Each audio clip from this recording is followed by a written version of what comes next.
Welcome to the No Guilt Mom podcast. I'm your host, Joanne Crone, joined here by the lovely Bree Tucker. Hello! It's 2025! Woo! Happy New Year!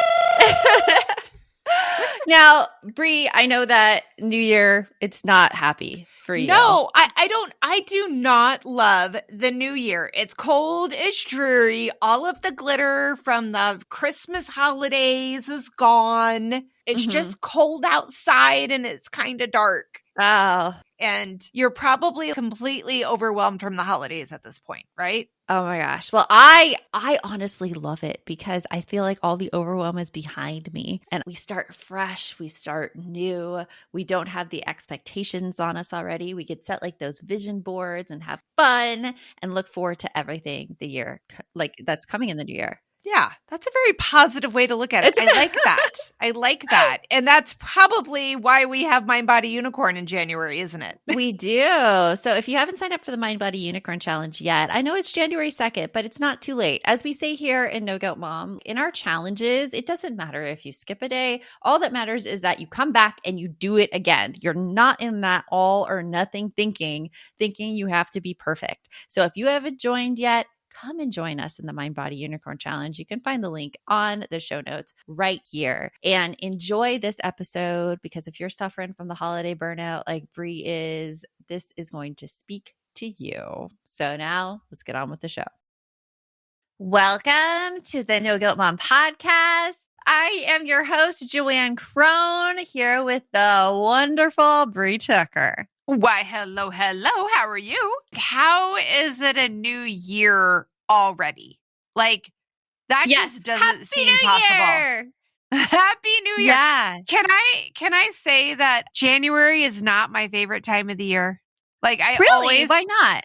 Well, as this episode is titled, I tend to go through a bit of a holiday hangover right after the holidays. I miss all the get-togethers, the lights, the joy of the holiday season, getting to hang out with family and not arguing about stupid little petty stuff. You know what happens in January? My credit card bill comes in. You know what happens in January? It gets dreary outside and it's cold. But I just feel like for me personally and my little slice of life, like January is more about cleaning up after everything that just happened for the last couple of months. All the crap that you just mentally and physically pushed aside just to get through the holiday season. It's all there now staring at me. We need to change your perspective on January, which I hope that we'll do in this episode. So let's get on with the show. You want mom life to be easier. That's our goal too. Our mission is to raise more self-sufficient and independent kids, and we're going to have fun doing it. We're going to help you delegate and step back. Each episode will tackle strategies for positive discipline, making our kids more responsible and making our lives better in the process. Welcome to the No Guilt Mom podcast.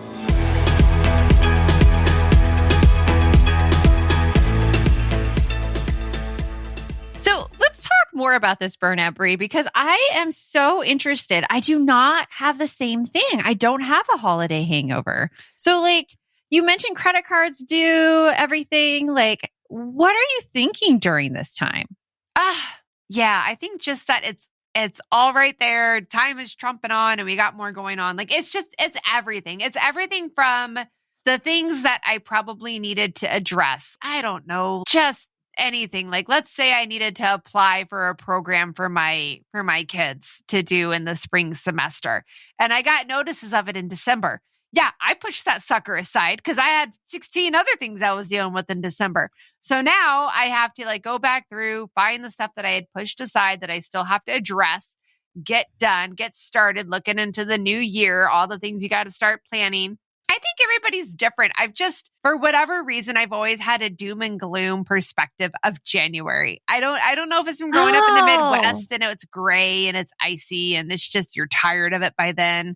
Yeah. And it's nothing but sleep moving forward. But I feel like there's just a lot. Like I joke right now, we're recording in early December. I've joked that my house looks like Christmas just threw up in it. Like there's boxes everywhere of things half put out, half put away. And like Yeah. And I've got to move them all back so that my house looks pretty and neat again and I can breathe.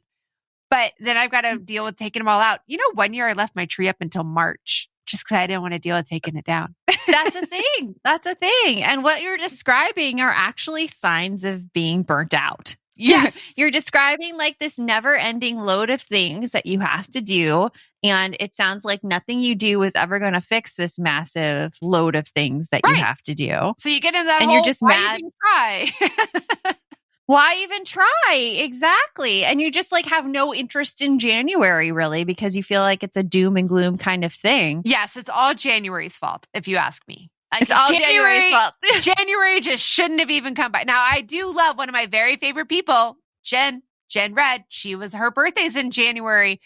And so is her son Landry, but those are my only two. Like, other than that, I'm like, January sucks. My dad's birthday's in January, actually. Oh, I didn't know your dad's birthday. All right. I've never had that feeling about January. I see like January is like being this new and hopeful time where all of these, like, I sound very Pollyanna right now, and I'm not a Pollyanna, but all these new things can happen in this year. And it's all like possibility and perspective and just fun stuff. It's just another chance to experience new things in the coming year is really how I view January. I can get there, but it typically takes me to like the end of February. That's a long time.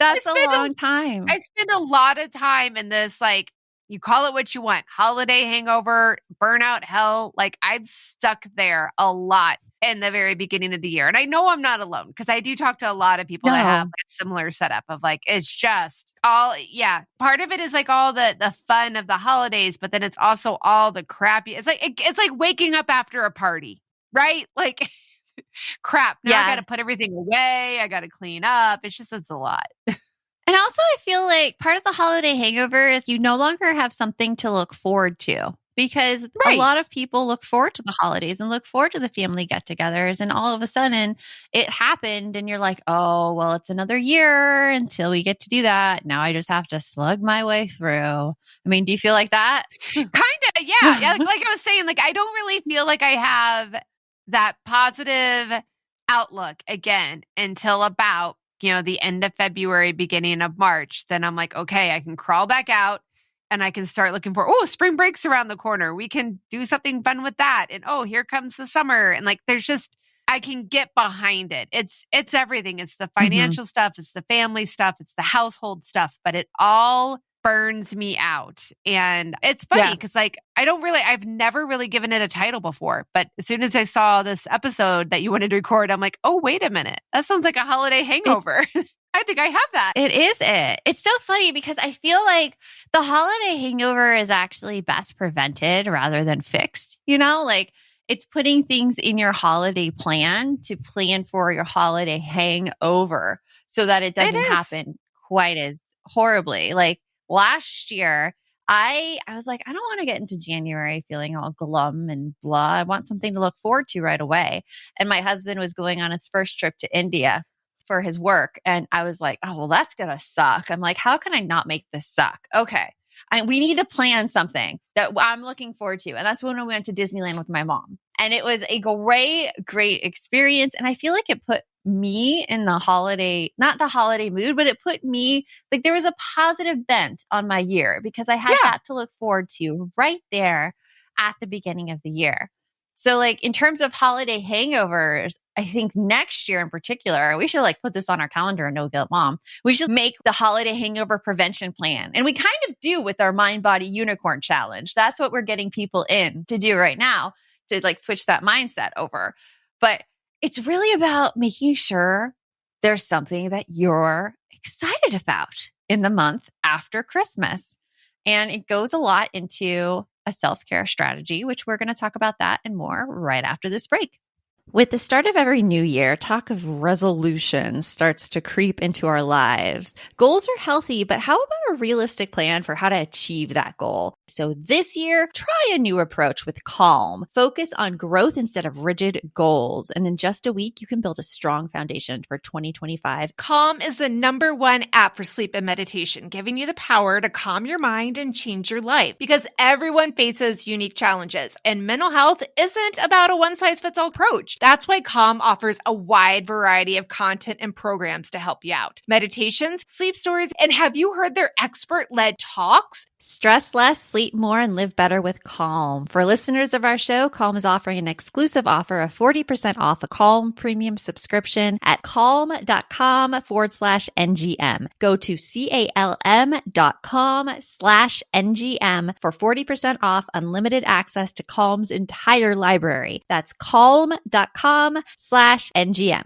Guys, we have all been there. That post-holiday junk food and sugar crash is real. So let's be honest. Finding snacks that your kids actually want to eat and that you feel good about giving them isn't exactly easy. And that's why I'm so grateful for Thrive Market. One of my favorite features in their app is the Healthy Swap Scanner. You can just scan a food package that your kids love, like chips or crackers, and the app's going to show you all the cleaner, healthier alternatives. We have made some great swaps. Thrive Market also takes all the guesswork out of finding safe, healthy foods. All of their products are 100% non-GMO and free from over 1,000 harmful ingredients. Plus, their on-site filters make it easy for you to shop by your family's dietary needs. I'm always looking for options that are dairy-free, low sugar, and high protein. And Thrive Market has us covered. The best part? Everything gets delivered straight to my doors. Get ready for a junk-free 2025. Head to thrivemarket.com/NGM and get 30% off your first order, plus a free $60 gift. That's THRIVE market.com/NGM. Again, that's thrivemarket.com/NGM. Are you a parent in need of a laugh and a little escape? Look no further. Parenting is a Joke is the podcast you've been waiting for. Hey, I'm Ophira Eisenberg. I'm a stand-up comic and parent. And each week I chat with one of my top comedian pals who, just like you, are juggling careers, busy lives and schedules, and raising a family. You can expect candid stories, hilarious mishaps that happen on stage and at home, and just a lot of laughs. There's no expert advice here. Well, actually, sometimes a good idea does sneak its way in, but mostly just pure, relatable fun to remind you that we're all in this parenting adventure together. New episodes of Parenting is a Joke drop every Tuesday, so tune in, get ready to laugh, unwind, and maybe even feel a little bit better about your own parenting.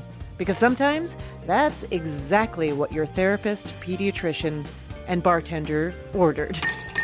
Subscribe now on your favorite podcast platform. So if you are experiencing the holiday hangover right now, like Brie, just not looking forward to anything, and You're not alone. Yeah, not thinking that you're going to get out of it till the end of February, which, 2 months is a really horrible time to spend miserable. The first thing. It is when you say it that way. Man. It is. But it's like you don't know you're going through it until you bring it out. You don't know it's a problem until you talk about it and until you recognize it. But I think, Brie, we need to plan something that you're going to look forward to in January. Something that will light you up and make you excited. So can you think of anything?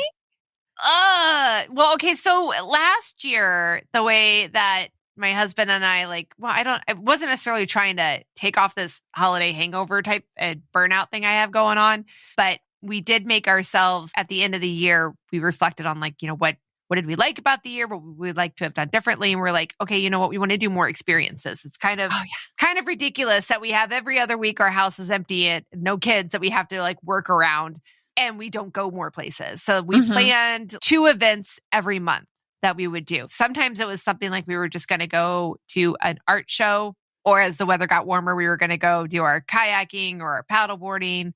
I love the ocean. I found it ridiculous that I go to the ocean maybe once every couple of years, even though it's a 5-hour drive. So we planned a couple of trips to San Diego and all that. And we had to do it all right then and there because, like many of us, life gets busy and it passes us by. Yeah. So maybe that's what I need to do. I need to plan something that is exactly what you said. I need to plan something to look forward to. It needs to be an experience for me. I need to have something to look forward to. Yeah. That's actually how I started the beginning of 2024. I'm like, you know what? I'm not going to let 2024 happen to me. I'm going to put these things on my calendar so that it's a really good year. And that's when we ended up going to Disneyland. We ended up going to Europe. I went to Orlando for a conference. We went to Mexico. All of these things were put on, but went to San Francisco. 2023 was a good year. It was a good year. Travel is a really important thing to me, and it's something that I know I need to put on my schedule so that I feel good and that I am experiencing new things and I'm exposing my kids to new things as well. That's my self-care strategy. It's not massages. It's not bubble baths, although massages are great. I highly recommend them. But that's not it alone. Do you know what I mean? Oh, yeah. Yeah. It's a lot. It is finding that thing. So like, as you're talking, my brain is going through like, okay, what are the things I want to do? Maybe we should make a list of places we want to go, make a list of like, we're big into concerts too, artists that we want to see. Yeah. Music festivals. Yeah. What are 3 things you would want to do this year? I want to hear yours. Mine? Oh, I'm going traveling. Not throwing you on the spot some more right now. We're planning New Zealand right now. Okay. Going to New Zealand in June. There's a mastermind in Mexico that I'm looking forward to. And I want in June. Also right? in June. Yeah. Yeah. How Josh we describes need to spread it out. He like was describing it to my son yesterday. He's like, my son was like, when are you going to Mexico? And my husband's like, a week before we go to New Zealand because mom's crazy. I'm like, maybe I am. I like it though. I really like it. I love traveling. I like experiencing all the things and going to all the places. So that's good. More music. We're probably going to go to the Innings Festival. Oh, really? Well, which day are you going? Who knows? Okay. Who knows if they're even available still? We kind of need to figure that out, don't we? Yeah. They still are. They added a second festival. So cool. There are 2 festivals. That would be it. So like going out and having fun there. And then, I mean, that covers it. The travel. And I'm probably put some more cities on it. My kids want to go to New York because last time we went to New York, my daughter was like, we went for a dance thing and she was in dance lessons all day. And she's like, I feel like I did not get to see New York. And if I recall correctly, it was during the summer and there was a blackout. Oh yeah, there was a blackout. That was the blackout. But the blackout was only like a little bit of our New York trip. Right. But I'm all like that does make it so that the New York trip wasn't exactly everything you guys had hoped it could be. Yeah. First but time it gave going. us a great story. I mean, who else climbed 32 floors up to their hotel room to get back in after a blackout? Took out like half of Times Square. It went right down the middle, thankfully. So it was still light in Times Square, but like half of it was dark and half of it was light. And our hotel, we were at the Marriott Marquis, which is right in Times Square. And it was like, yeah, it was a lot. It was a lot of stairs. We all slept really well. And you were all exhausted. So traveling and doing music, like, yeah, I want to, I definitely like, I know I need to go. I want to plan a family vacation because it's the last summer before my son goes to college. Woo! Bree's jumping ahead here. Last summer before he's a senior. So I want to definitely get that done. And yeah. But not get it done. Do you look forward to it or do you want to get it done? Well, okay. So I know I said get that done, but that is like a done. We've talked about this before in passing, like how I really like being able to check things off because I feel like I made a plan, I stuck with it, and I managed to accomplish it because with somebody that's as flighty as I am, that's a big achievement. Okay. Right? Yeah. Right? That I actually had a plan and I followed through it, that I didn't like put it in the pile of like, I'll have to send you a picture later of the pile of stuff that's sitting next to my desk. Because it's stuff that I keep saying, I'll deal with it later. Okay, here's what I want you to do. Every time you need to use the bathroom, I want you to write use bathroom on your notepad. And then you'll go and you'll come back and be like, check, I did it. I did it. Yeah. Hey, what is that? Like, oh, that was like, shoot, that was like a kid's show thing. I can't remember which one now. Like, we did it. We did it. Dora. Yay! It's Dora. Oh, it's the sadistic one that I sent you. Remember with the we hid the body? Oh. Backpack. We did it. So yeah, so like I definitely like so done. I'm still looking forward to it. I want to get it done. Like last year in 2023, my big thing was a cruise. I got to take my whole immediate family on a cruise. My kids had never been before. We were really excited about that, and like all got to look forward to it. So yeah, I need to plan more of experiences for sure, because that's where we're at this point. The experiences are fun. Like stuff just weighs you down, I feel. Like I know, you know my whole opinion on stuff. And I like things. my tchotchkes. I like my little your things. tchotchkes. I cannot handle them. I like my little things. So actually that would be another thing for this year is I just moved my office back in October. I live in a 3-story townhouse. So my office had been in my bedroom, which those boundaries were not working well for me. The only nice part of it was I could occasionally roll out of bed and be right there at my desk. Yeah. So now it's on the first floor. So like that is also my dream for this year is to have my office look the way I want it to look. Because I've never had an office before that I could actually decorate the way I wanted it. So I'm very excited for that. That's exciting. See, that's a good thing. You could look forward to that in January. Do like a little redecorating of your office and making it your own personal space. Yeah, so that would actually be another great thing, I think, for anybody to deal with kind of with some self-care strategies. Like make yourself a project that is fun, and maybe it's something within your home. And if you give yourself enough time, it doesn't have to be like crazy expensive. But also there's a lot of validity for hiring help. Oh my gosh, yes. Hire the help. There's actually like websites that'll design it for you for really cheap. Oh, like, really? Yeah, you can give them pictures of your style. And like my sister-in-law used it. And I can't remember what it's called. It's called like Roomly or I don't know. We'll figure it out. We'll put it in the show notes. It'll be good. Okay. It'll be good. We will. It'll be good. That sounds awesome. So with your self-care strategies, self-care is really all about yourself. So you have to figure out what brings you joy, what makes you look forward to something. It can't be something that you feel like you have to do, nor can it be the commodified self-care, which is like, oh, I'm going to work out every day. Oh, I'm going to make sure I go get a manicure and a pedicure.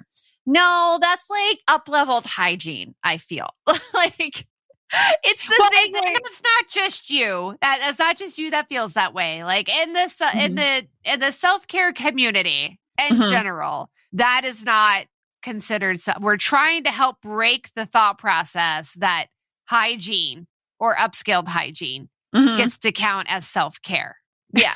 No, it's maintenance. Yeah. That's your,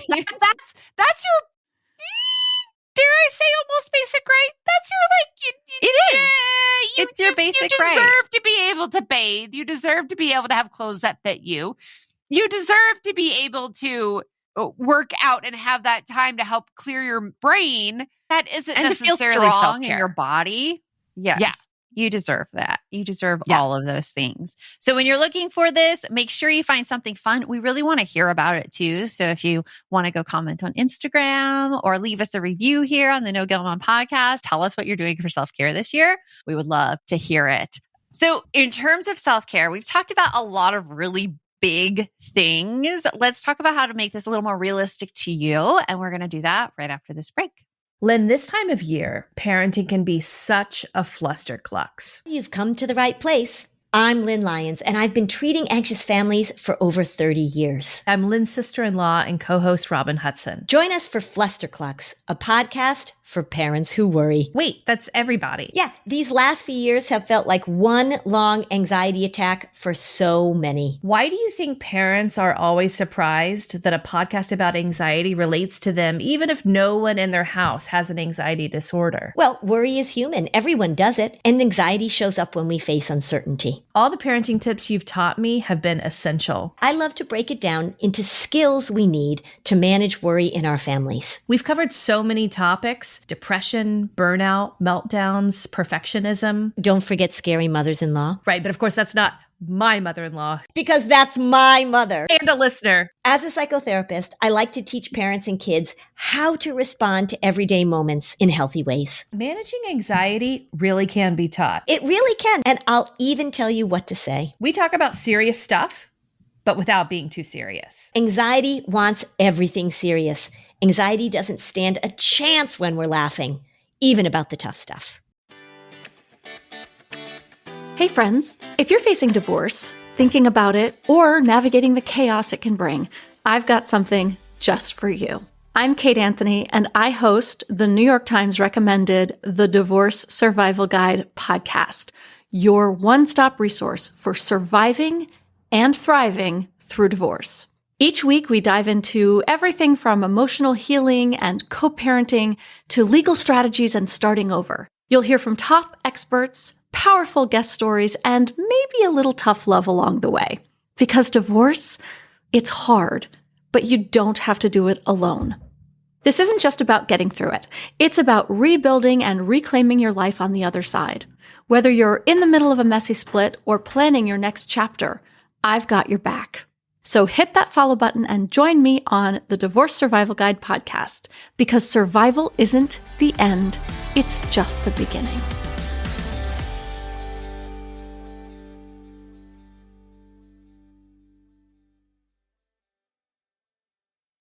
Hello, you sentient ball of stardust. My name is Casey Davis. I'm a therapist, and I'm an author of the book, How to Keep House While Drowning, where I talk about ways to make it a little bit easier to take care of yourself when you're overwhelmed, stressed, have mental health issues, physical health issues, or maybe you're just in a hard season of life. Maybe you're looking for a place that you can come and listen to some practical advice. This is a podcast for all of the self-help rejects. We're going to talk about skills for survival and self-kindness. And I'm going to leave the pop psychology at the door. I promise not to tell you to meditate or to journal. We're just going to give you some really insightful conversations with hopefully some practical advice. So I don't believe you need to pick yourself up by the bootstraps. I don't want you to just try harder, and I don't believe that laziness exists. So join me over on Struggle Care, where we can find compassionate solutions that help us function a little bit better. So often we begin a year and we're like, this is going to be my year. This is going to be the perfect year. This is when I'm going to I'm going to lose 50 pounds. I'm going to what are really big goals we hear, Brie? I was just going with the whole, it's going to be the best year ever. Yeah. I'm going to declutter my whole house. I'm going to, that's a big one. That's a big one we hear all the time. I'm going to stop yelling completely. I'm going to give up sugar. Yes. Yeah. Yep. We're going to have a set day every week where we all do family stuff and no one fights. And no one, yeah. Gotta rein in a little bit. Let's bring that back just a tiny bit. And today being January, if you've probably already made that goal and it's already failed. And you're like, well, crap. What are we going to do after this? It's all about setting those realistic expectations about what to achieve, or maybe it's just what's your meaning and what's your purpose? Because I've been digging a lot, Brie, into how to prevent burnout and how to find happiness. And in this book I'm reading right now, Burnout by Emily and Amelia Nagoski, the third chapter talks about one of the biggest buffers against burnout is to have a deeper meaning and a deeper purpose, because that purpose is really what propels you and what helps you get through really hard times and keeps you going forward. So, okay. Yeah. So for example, my deeper meaning and purpose is really to help other women realize how the message we've been told about being moms is not serving us and is something that we can change.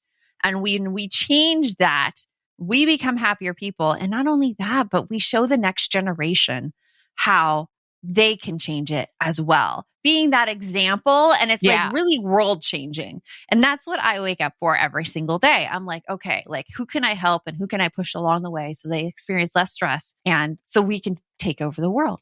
Because so women we can take over the world. Yeah, but women are in such a place where we have great capacity for not doing more, but having more of an impact.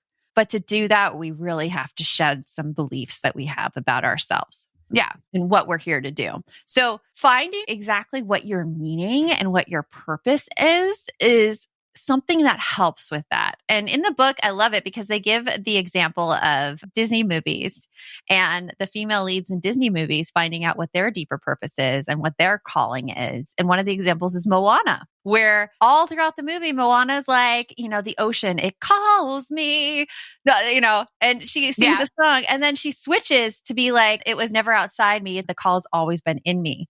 And she's realized that her deeper purpose is just to go explore and to be with the outside world outside of her island. Mm-hmm. And that's Moana's purpose. And all the princesses in the Disney movies and non-princesses, Moana's the daughter of a chief. She's going to be the chief. My favorite Disney movie, by the way. So good. they're all looking for a deeper meaning and a deeper purpose. And that's something that I don't feel we talk about enough. We talk about, not us in particular, just as a society. We talk about like, oh, we're going to declutter, or, oh, we're going to lose 20 pounds. But for what?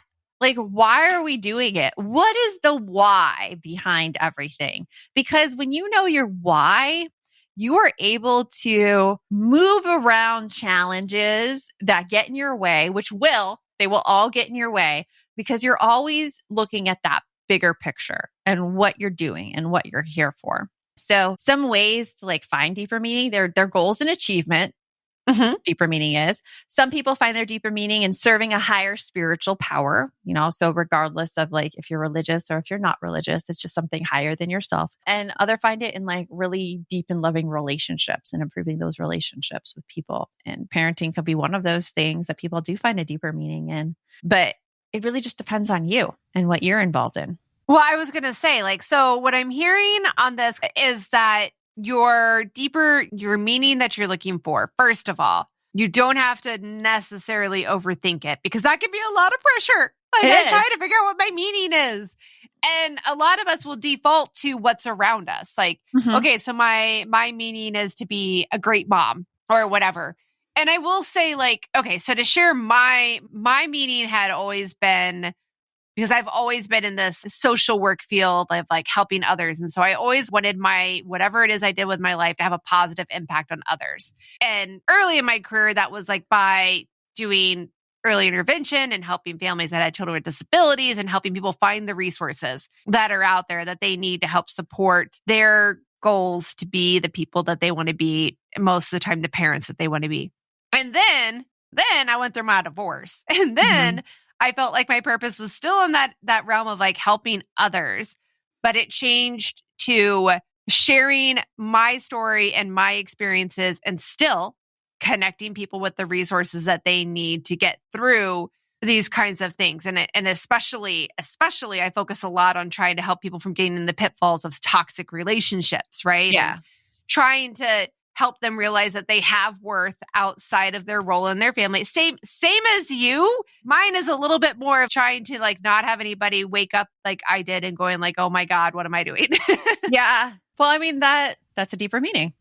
Yeah. Yes. But the point is that it's fluid. It can change. It can be whatever. So like, while that is what's giving you your drive. So again, like while my drive at first was to help people find resources and helping people have having a positive impact on other people's lives. I can't control like that. That was a really big thing, because I was like, I can't control whether or not I had a positive impact in somebody's life. I can't control whether or not somebody saw their interactions with me as a good thing or a bad thing.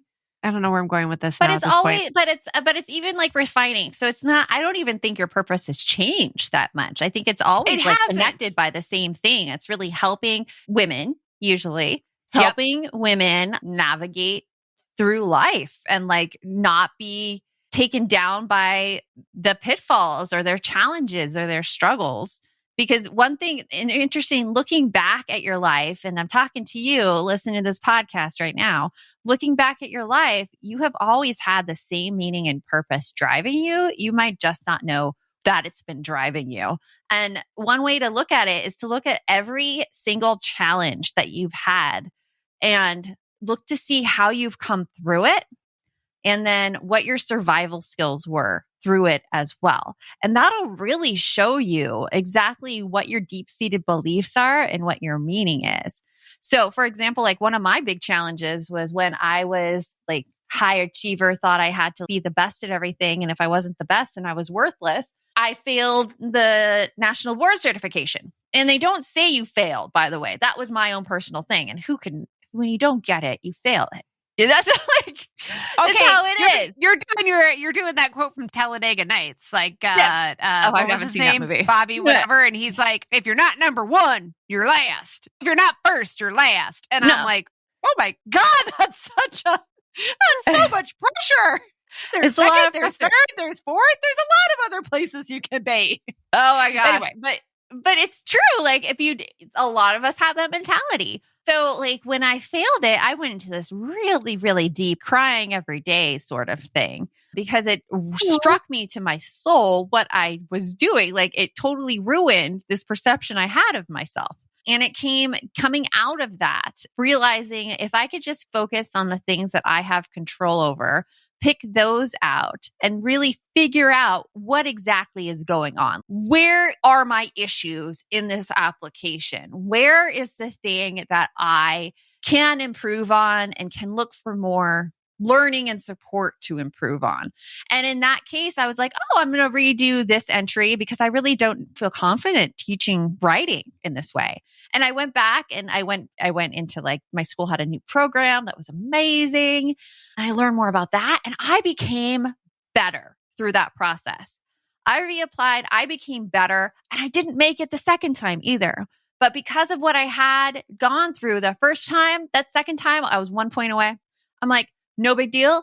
And I applied the same things I did. I don't feel confident teaching reading. I'm going to go more into this and I'm going to retake that one. And I got it. But that taught me that the value of personal like reflection, the value of insight into my life helped me become better. And I was not a bad person for failing. Rather, I was looking at the skills I still needed to develop, and it really helped me. And that is something that I still take with me to my parenting. It's something that I take with me to in my coaching, that you're not a bad person right now. You just need to really define exactly what you need to work on and concentrate on that thing to get to the level you want to get. But that showed me I value perseverance and I value not giving up. And I want to encourage other women to do the same. Marathoning was another one. When I went through the marathon, it was the hardest process I've ever done, like training for that. And I inspired actually some of my friends to take on marathoning as well during that time. And the thing I take from that is like, you can do really hard things and you can push yourself a little bit while staying comfortable, but like challenge a little bit. And that comes to me today in helping women be more powerful and strong. So looking back at your life, you can kind of see, okay, what challenges have I come up with? Have I come against? What have I learned? And how has what I learned helped me today? And what do I do for other people because of that? Yeah. And I want to say like, that's actually, and you might be going like, wait a second, I feel like this podcast has kind of gone in a left-hand turn or whatever, but it hasn't. Because what I want to bring up is that at the beginning of this episode, I was talking about that holiday hangover, feeling overwhelmed. There's too much going on that I have to do. And it's just, I miss all the things that happened before. And I don't know what to look forward to going forward. One of the best ways to help you get out of an area where you're in a negative mindset, you're overwhelmed, there's a lot of things going on, is to look at what has gone right. Mm-hmm. Like you just said, look at the challenges that you've had in your life and what happened out of them. How did I get out of those challenges? How did I move forward? And that gives you that framework. Like you just said, okay, this is what I can do going forward. Exactly. I threw out credit card bills as one. Like I don't have to be a millionaire to pay off the credit card bills. I just got to come up with a plan. I've done it before. I could do it again. Yeah, like exactly. Whatever it is that's bringing you down, you can come up with a plan to move forward. And we are fantastic at that, especially in the Mind Body Unicorn Challenge. So if you're listening to this live, you need to come join us in that. Yep. There's a link, of course, in the show notes. So we look forward to all of the great things that you are going to do. And remember, the best mom's a happy mom. Take care of you. We'll talk to you later. Thanks for stopping by.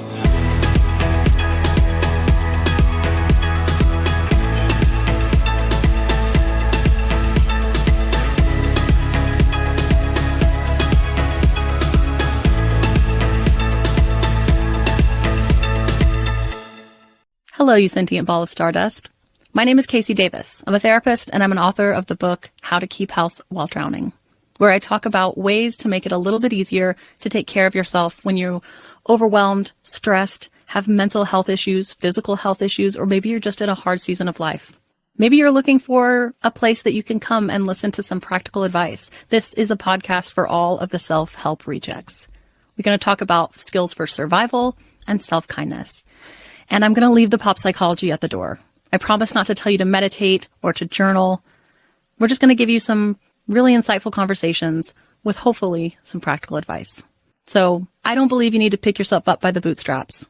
I don't want you to just try harder, and I don't believe that laziness exists. So join me over on Struggle Care, where we can find compassionate solutions that help us function a little bit better.